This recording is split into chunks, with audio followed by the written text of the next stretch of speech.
Hi, I'm Kelly O'Hara with Infinite Healing and Wellness here with Courtney, Glenny.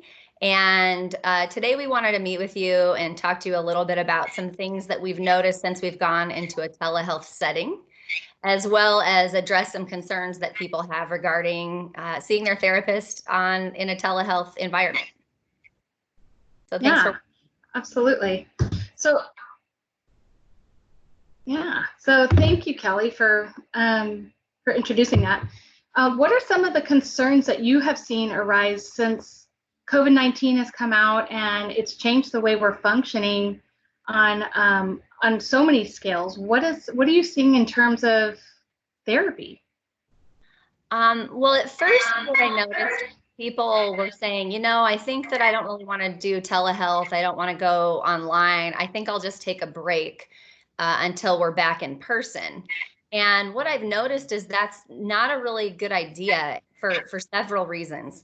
This is a tremendously powerless time. And I've noticed in my cases where people's stuff is being activated even more so than usual because if there's been powerlessness in your life, there's been trauma in your life of any kind, this is so loud and noisy that we're not really able to hide from the powerlessness. And so people's stuff is getting activated. And so in order to have some kind of a semblance of normal, my recommendation is not to stop your time with your therapist, because we are one of the few professions that are able to continue, thus allowing you to have some amount of normalcy and to continue that. Right. And some of the biggest concerns that I've heard too are related to finances, and that's real, right? And I know that many of us here have offered 30-minute sessions to our patients that so that we can still stay connected and we can still work on some of that stuff that's coming up, but we are being more budget conscious that way as well. One of the things that I realized too is most companies that people work for, their benefits are still carrying. So if people were submitting for out-of-network benefits, they're still going to get reimbursed for those things. Flex spending accounts and HSA accounts are still, something people can utilize. But there's been so many beautiful responses from community companies like SRP saying they're not going to turn off power.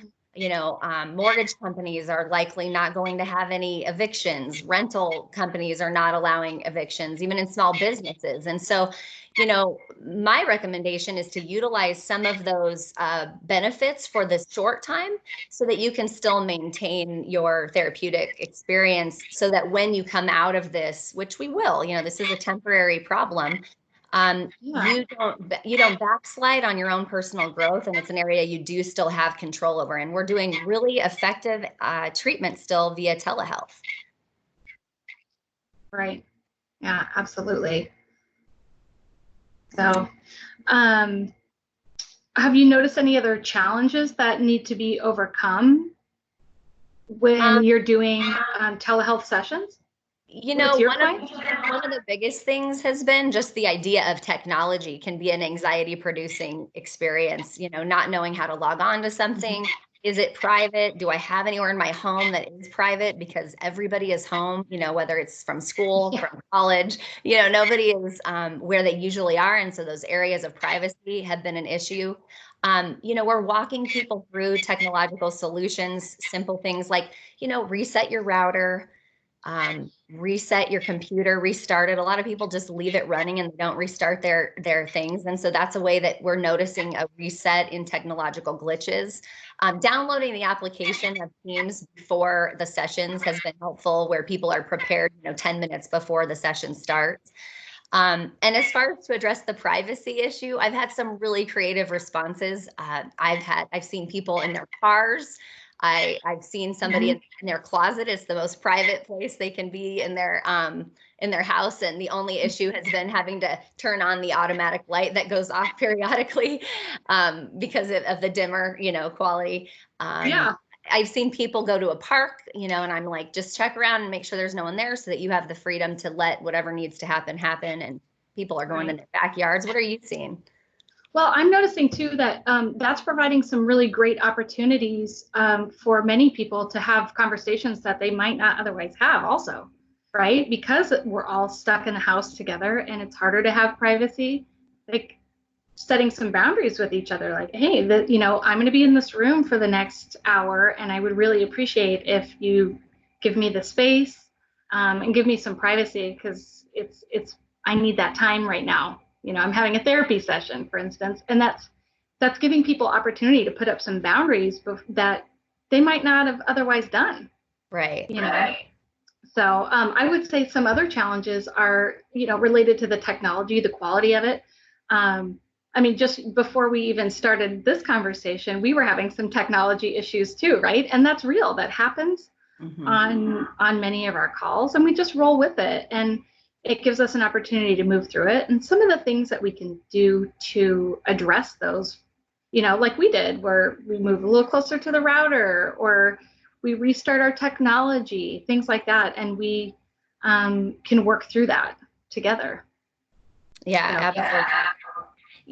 Some that I've heard from some people, especially those who have kids who've been in therapy, or teens, where they're bored, or I don't think they'll have the attention span to do a whole session as a child. So I think we're going to just push pause.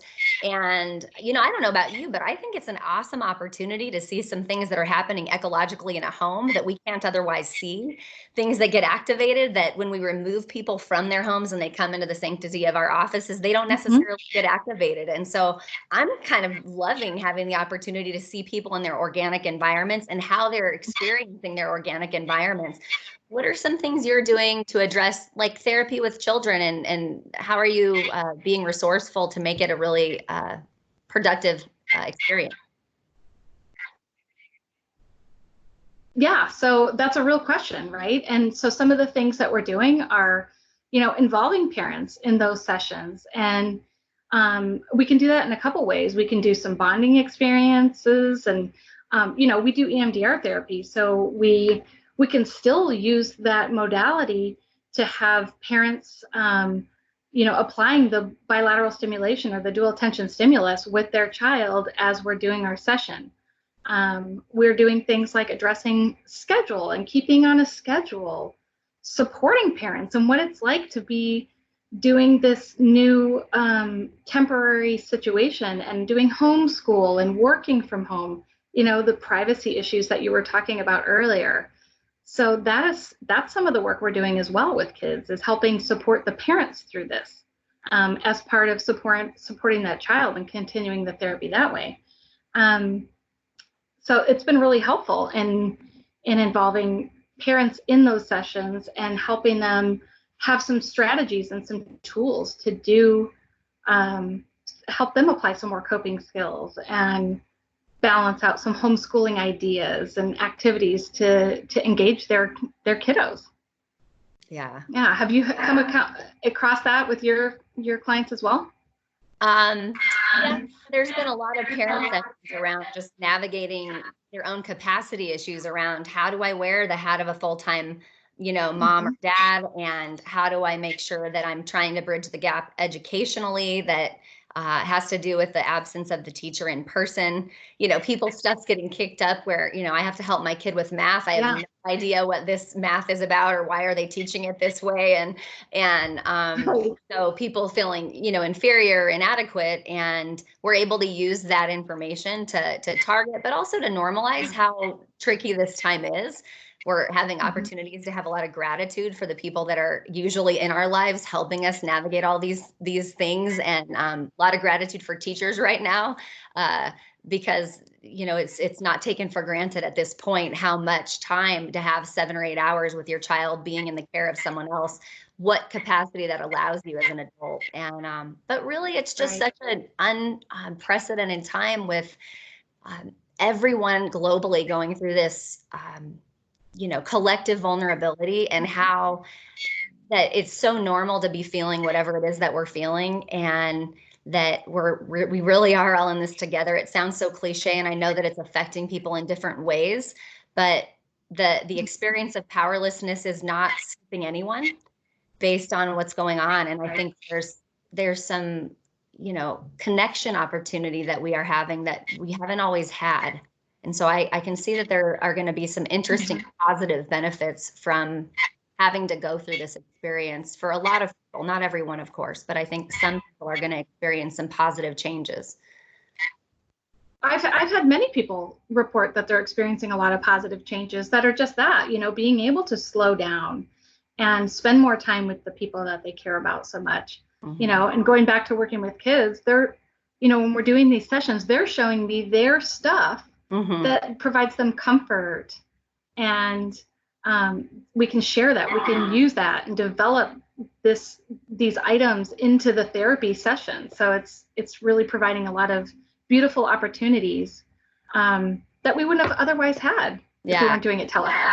Yeah, some really creative resources like their favorite objects, their pets, showing them tours of their homes and things like that, which really creates some personal connection.